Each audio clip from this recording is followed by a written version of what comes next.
Joining us right now on 44 News at 5, we have Evansville Mayor Lloyd Winnecke to talk to us about Thursday night shooting at Walmart. Thank you so much. I know you have a very busy schedule, but thank you for being here with us. My pleasure. Now, I first want to talk about, we've had in the last year, we've seen explosions, fires. 4 days after, how are you feeling right now? Well, certainly, like a lot of people, better than yesterday and better than Saturday and better than Friday, certainly. It's the fascinating part about our community, and one that makes us such a blessed city and region, is that we're resilient and we back each other, we support each other.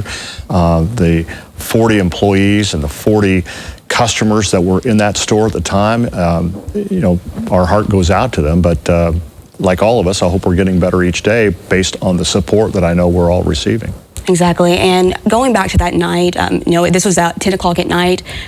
What was your initial reaction when you first heard the news? What was going through your mind? Well, I was asleep when I got the call, and I think it's safe to say that no mayor likes to hear about violence in their cities.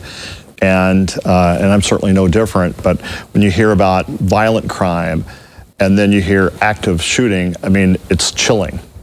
It was absolutely chilling. I sat straight up in bed and, where do I go? What do I do? So I was at the police station just not long after the call and sat up with the police command staff and the sheriff and the prosecutor talking about what needs to happen, talk to the officers that were involved, looked at body cam video, and we were there into the wee hours trying to support those officers and deputies that were involved in this tragic yet also heroic action that they took. Exactly, and I wanted to mention that, can you just talk on the quick response from our law enforcement agencies, and also talk about the Walmart shift leader, Heather Moore, who Chief Billy Boland referred to as a hero? Yeah, I don't think there's any way to describe Heather's actions any other than heroic. And law enforcement was amazing.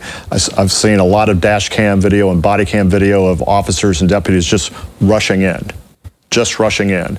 And their quick, heroic actions with little regard for their own safety prevented a tragic accident from becoming even more tragic. And it was, I've used the word chilling once already in this brief interview, but I'll use it again.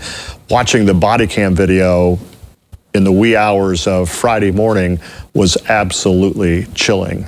Even before, just watching the multiple gun battles, hearing the guns, the bullets being fired, and the reaction to officers, it was difficult to watch. And the 911 calls were difficult to listen to as well. That's a great point. In fact, I just came from Central Dispatch. I wanted to make sure I got to thank the second shift dispatchers that were on the scene. They're the first line. A lot of times we forget about that group as first responders, but they were the ones that took multiple calls and kept law enforcement and medics and ambulances all organized. And it's their good work that allowed the officers and deputies to do their heroic work. So it's a great team, and I'm so grateful for their training and professionalism. And they did that within minutes as well. And I'd also like to touch on real quick here, all the community's reaction and the organizations who are making sure those Walmart employees and customers who are there are getting the help they need by offering mental health services to them. That's so very important, Elegance. I know the outreach has been tremendous. When I was at the Walmart store Friday morning with Chief Boland and the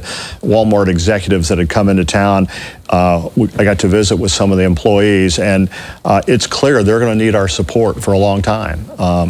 And we should not take that responsibility as a community lightly. Exactly. And is there anything else that you would like to add or make sure you say to the public today? No, just super grateful for everyone's resilience and everyone's prayers and concerns. It's something you don't want to hear that happens in our community, but sadly we hear about it in cities all over the world, and we bounce back the best way we can. Exactly. Thank you so much for your time, sir. I really appreciate it. My pleasure. Sure.